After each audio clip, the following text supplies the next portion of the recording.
Mga kautang, bagong utangan yung pag-usapan natin. And yes, sinubukan kong utangan talaga ito kasi yan po yung request ng aking isang commenter dito sa aking channel. Nasubukan ko yung bagong lumabas na loan application. And yes, personally, na-offeran po ako ng 1,000 pesos. And based po sa aking experience, mga kautang, sa pag-apply dito, babayaran ko raw ng 1,076 pesos. And yes, pinusid ko talaga, umutang talaga ako rito. And alam niyo mga kautang, na curious din ako sa loan application na to, no? Kasi 6 terms rin yung nakita ko doon sa pag-apply ko. And yan yung alamin natin kung may tinatagong charges nga ba ang loan application na to. Kasi sa 1,076 pesos yung babayaran in 6 terms. Ano nga ba ka-legit mga kautang? Kaya for today's video, hayaan nyo muna ako na i-share ko sa inyo yung aking personal experience sa pag-apply sa loan application na to kasi bagong-bago siya sa Google Play Store. And yes, mga kautang, hindi po nagpapa-screenshots ang loan application na to. Ayaw niyang ma-screenshots. And pagpasensyahan nyo na yung aking recording ngayon mga kautang ha. Kasi na-shock talaga ako kung bakit hindi magpapa-screenshot. Kaya ginawa ko na lang is nag-record ako, no? So ito makikita nyo ngayon dito sa screen yung mga valid IDs na pagpipilian. Pwede UMID, SSS, passport, driver's license, PRC, postal ID, national ID, or pwede yung national ID na electronic pa natin, yung GSIS at PhilHealth ID. So, nung ako ay nag-apply dito, postal ID yung ginagamit ko, and usually naman mga kautang, postal ID naman talaga yung ginamit ko sa lahat ng applications ko sa mga utangan online. And kung may nagtatanong kung nag-a-approve ba or may na-approve ba gamit yung postal ID, yes, ang dami. Kay Online Loans Pilipinas, approve ako. Kay Digido, approve ako. Kay FT Lending, kay Kasyalo, lahat-lahat na lang mga kautang, approve naman gamit yung postal ID. So, eto, nabalik tayo sa bagong loan application na to.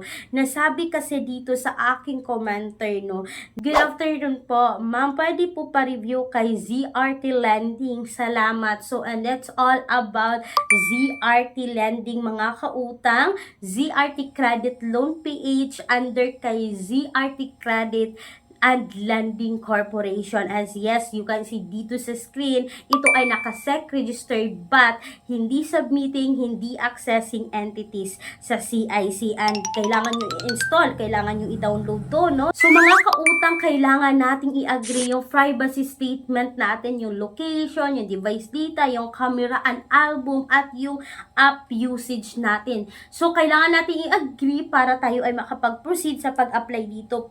But wag muna kayong mag-apply mga kautang, hayaan nyo muna ako na i-share sa inyo yung buong detalye ng aking pag-apply dito. So sabi ko kanina hindi siya nag-screenshot, so eto na nga, namili na ako ng valid ID dito, and pagkatapos yung personal information, and then pagkatapos ng personal information, work information, at sabi pa dito sa kanilang occupation type is pwede yung housewife, student, fisherman, farmer, unemployed, yung freelance, yung retired, yung self-employed, ang dami po. I didn't security guard sa loan application na to. So, proceed agad tayo sa contact person. And yes, 3 contact person lang yung hinihingi ng loan application na to. Mamili tayo direct doon sa contacts natin and my face verification. So, after the face verification, mga kautang, no, is dito na tayo sa kanilang loan details.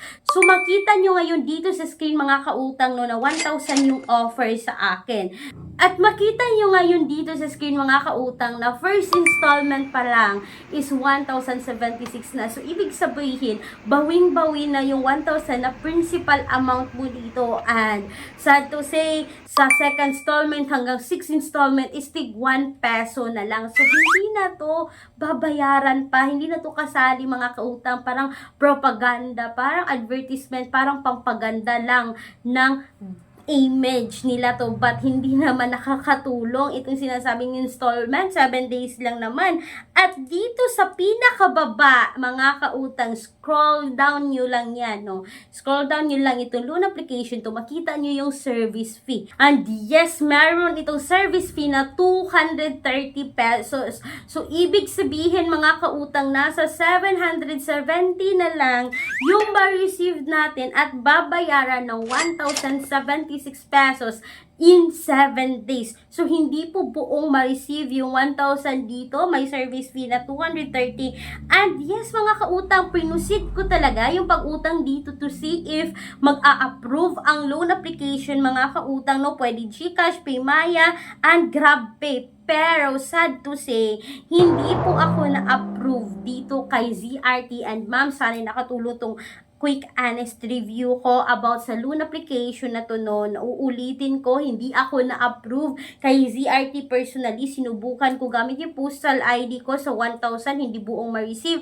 May 770 po na ma-receive kasi may service fee na 230 pesos, babayaran ng 1,076 pesos in 7 days. So, sana'y nakatulong ang quick honest review ko about sa loan application na to. Ay, mga kautang, for me ha, kung may other options pa tayo dito kay ZRT, may mas magandang options pa tayo, is do na tayo. So, wag na tayong sumubok pa sa ganito. Siguro mga kautang, masasabi ninyo, okay lang kasi 230 lang naman yung service fee at 76 pesos lang naman yung interest. Pero, isa-isip natin, 1,000 lang din naman yung principal amount. So, nasa 300 plus yung kabuuang charges ng loan application na to, mga kautang, no? Kaya for me, hindi ko pa rin ma-recommend sa inyo, but nasa sa inyong mga kamay pa rin ang decision sa pag-utang. Ang dami nating mga alternatives, mga kautang, na makikita nyo. Ang palagi kong nabanggit sa mga previous video ko na nasa pinned comment, hindi nyo kailangan i-install, hindi kailangan i-access yung phones natin. Pwede kayo mag-apply direct website, mga kautang, but make sure be responsible borrower para hindi po masira yung credit history natin. Kasi yung mga utangan online, may submitting and accessing entities sa CIC or sa Credit Information Corporation. And speaking po sa bank personal loan na palagi kong binabanggit sa bawat video ko, mga kautang, no, makikita nyo po ngayon yung email ko, makikita yung Viber account ko, nagpapautang po sila ng minimum of 20,000, maximum of 2 million pesos.